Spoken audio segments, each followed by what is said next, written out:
Sir, आपके तैनाती के बाद जो अब तक अमन अमान की सूरत हाल के हवाले से बताएं कि अमन अमान की सूरत हाल कितनी है, और ओवरऑल अब तक जो स्नैचिंग वगैरह डकैतियाँ हुई हैं या मर्डर हुए हैं उस पे पुलिस कितनी जो है उस पे इम्प्लीमेंट कर चुके हैं, उनके जो मारने वाले हैं या क्राइम में मुलविस हैं कितने गिरफ्तार हुए? बिस्मिल्लाहिर्रहमानिर्रहीम। मुझे तकरीबन यहाँ 52 डेज़ हो चुके हैं जब से मैं पोस्ट हुआ। 9/9 को मैंने चार्ज लिया था। उस दौरान जब मैंने चार्ज लिया तो यहाँ कुछ लॉ एंड ऑर्डर की सिचुएशन सिटी में ख़राब चल रही थी, कंपैरेटिवली ख़राब चल रही थी। इसका कंपैरिजन ज़ाहिर बात कराची से नहीं किया जा सकता, लेकिन अगर 3-4 बार जाते हैं मोटरसाइकिल लिफ्टिंग की, यानी मतलब चोरी की और मोटरसाइकिल स्नैचिंग की हो रही थी, तो ये नवाब शाह के स्टैंडर्ड से ये एक आप कह लें कि एक इंक्रीज़ था। अगर जनरल पैटर्न को देखा जाए तो इस साल के शुरू से ही तकरीबन 33% क्राइम की रजिस्ट्रेशन भी ज़्यादा है। उसकी मुख्तलिफ वजूहात हैं, कुछ इकनॉमिक कंडीशन है। दूसरी बात यह कि लास्ट जो सैलाब के मुतासरीन जब यहाँ आके आबाद हुए थे उनमें से काफ़ी सारे लोग जो आपस सिंध के थे, उनका क्रिमिनल रिकॉर्ड था, उनकी एसोसिएशन बन गई और आज भी ज़्यादातर हमारे क्राइम्स में वो लोग इन्वॉल्व हैं। जब आते साथ हम लोगों ने मुख्तलिफ यहाँ इनिशिएटिव्स लिए, उसमें मैंने शहर की जो पिकेटिंग पेट्रोलिंग है इसको मजबूत किया। काफ़ी सारे गैंग्स थे जो कि मोटरसाइकिल थेफ्ट में इन्वॉल्व थे, उसकी पूरी एक चेन थी। लोग चोरी करते थे, फिर उसको बाद ऐसे नार्को डीलर्स थे जिनको बेचते थे, अक्सर एडिक्ट्स उसमें इन्वॉल्व थे, और फिर वो लोग काटते थे उनको मुख्तलिफ हिस्सों में करके, फिर वो यहाँ कबाड़ की दुकानों में बिकते थे। तो इस पूरी चेन को हमने ख़त्म किया। तकरीबन 8-9 मशहूर जो चोर हैं वो पकड़े गए, और ऐसे 2 गैंग्स हमने ट्रेस किए जो कि मोटरसाइकिलों को काट के बेचते थे। और फिर उसके बाद जिन लोग जो इनको ख़रीदते थे उनके खिलाफ भी एक्शन लिया। उनमें काफ़ी सारे लोग वाइट कॉलर थे जिनकी पॉलिटिकल बैकग्राउंड भी था, और उनको भी हमने बिल्कुल स्पेयर नहीं किया। अगर आप नेट फिगर्स के तरफ देखें तो इन तकरीबन 50 डेज़ में ऑलमोस्ट 50 मोटरसाइकिल्स जो चोरी हुए, स्नैच हुए, 55 के करीब मोटरसाइकिल, जिसमें से हम लोग अभी तक 45 मोटरसाइकिल्स रिकवर कर चुके हैं, जिसमें 17 मोटरसाइकिल काजी अहमद में रिकवर हुए हैं, तकरीबन 6 के करीब सकरन में रिकवर हुए हैं, 7 तौलका थाने में रिकवर हुए हैं, और तकरीबन 17 मोटरसाइकिल ही जो है 15 मोटरसाइकिल ए, बी और एयरपोर्ट थाने में रिकवर हुए हैं। और ये इनमें से मेजॉरिटी हम जो हैं अपने जिन लोगों से ये स्नैच हुए हैं उनको दे चुके हैं। जहाँ तक रॉबरी का ताल्लुक है तो यहाँ जो गैंग्स रॉबरी में इन्वॉल्व थे उनको हमने बस्ट किया है। उसमें काफ़ी सारे ऐसे क्रिमिनल्स थे जो कि बहुत डेस्परेट थे, उनके पुलिस से मुकाबले भी हुए हैं और उसमें लोग ज़ख्मी भी हुए हैं।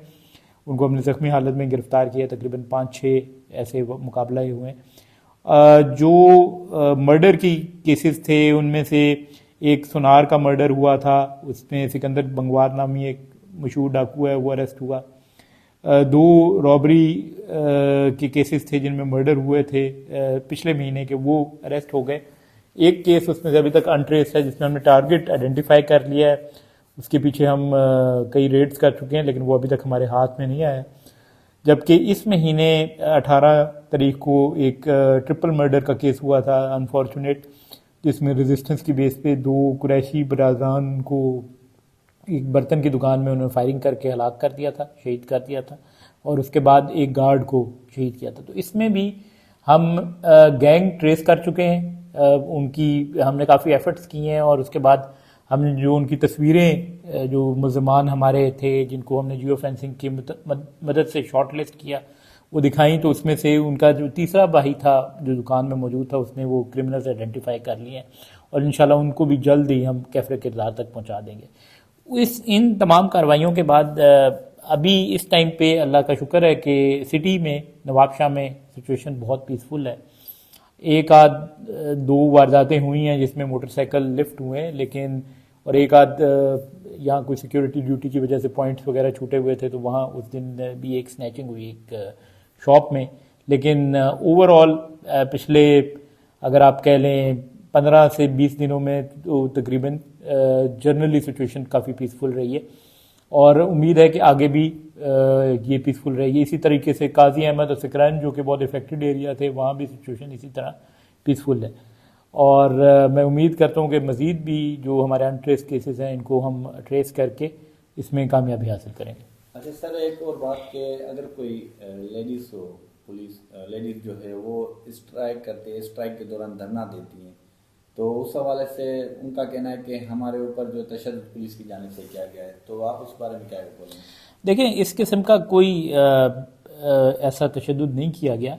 अगर आप एक ऐसी कॉन्टेक्स्ट में बात कर रहे हैं, यहाँ एक एसटीपी के ओहदेदार हैं जिसका भाई एक नॉन क्रिमिनल है, तकरीबन लास्ट ईयर अक्टूबर में वो 2.3 kg चर्च के साथ चालान हुआ था, 2 महीने पहले छूट के, 2.5 महीने पहले छूट के आया।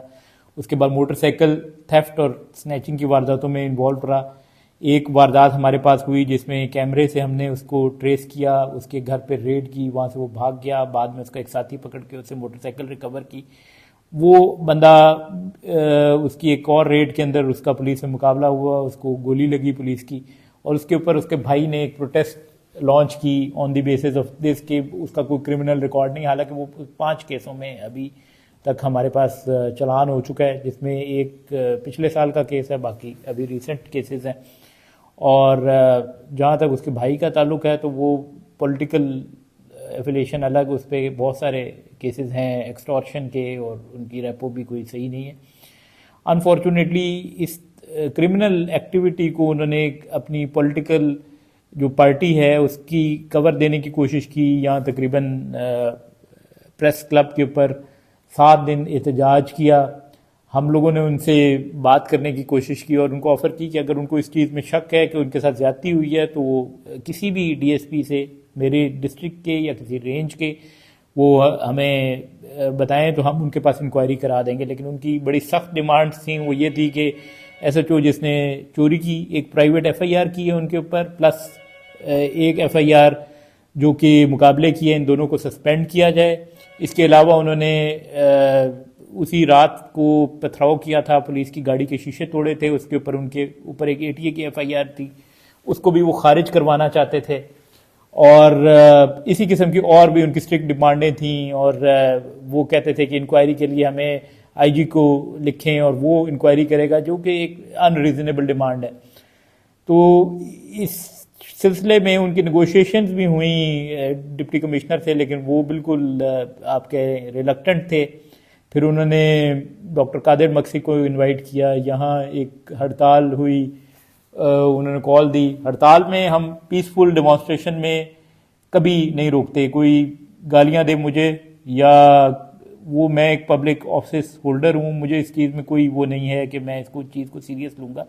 लेकिन जब वो ऐसा काम करना शुरू कर दे जिसमें उन लोगों की जिनकी हिफाजत की जिम्मेदारी हमारे पास है, उनको ब्लैकमेल करे या उनको फोर्स करे किसी चीज़ से, तो फिर पुलिस एक्शन में आती है। उस दिन हड़ताल के दिन कुछ दुकानें बंद थीं, कुछ खुली हुई थीं, उनके कुछ 30 से 40 लोग जो कि लाठियों से आर्म थे, उन्होंने जाके शटरों के ऊपर डंडे मारना शुरू किए और फोर्सफुली दुकानें बंद कराने की कोशिश की, जिसके ऊपर पुलिस ने उनके ऊपर एक्शन किया और उनमें से 11 लोगों को अरेस्ट किया, पर्चा भी काटा, और उस जो उनकी प्रोटेस्ट थी उसको हमने ब्रेक किया।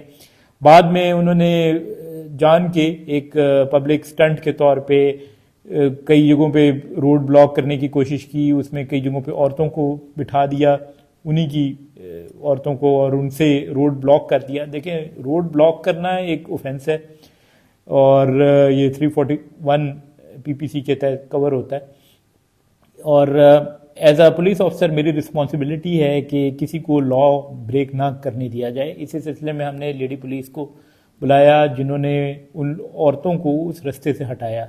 इसमें कोई प्रोटेस्ट नहीं हुआ, लेकिन एक पब्लिक जो है आप कह लें फेवर गेन करने के लिए उन्होंने दोबारा एक प्रोपेगेंडा शुरू किया कि इसको फोर्स किया गया है और उस किस्म की खबरें चलाई। उसके बाद उन्होंने इंस्टिगेट करने की कोशिश की कि अपनी वो पॉलिटिकल पोजीशन को इस्तेमाल करके नेशनल हाईवे को ब्लॉक करें सकरन पे।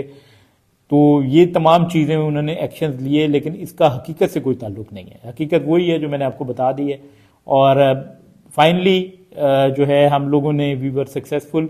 अगले दिन उनकी जो ये अज़ाइम थे ये कामयाब नहीं हो सके और हम लोगों की डॉक्टर कादिर मक्सी से भी नेगोशिएशन हुई इस बात पे और उन्होंने उनको बताया कि ये इसका बैकग्राउंड क्या है और ही अंडरस्टूड।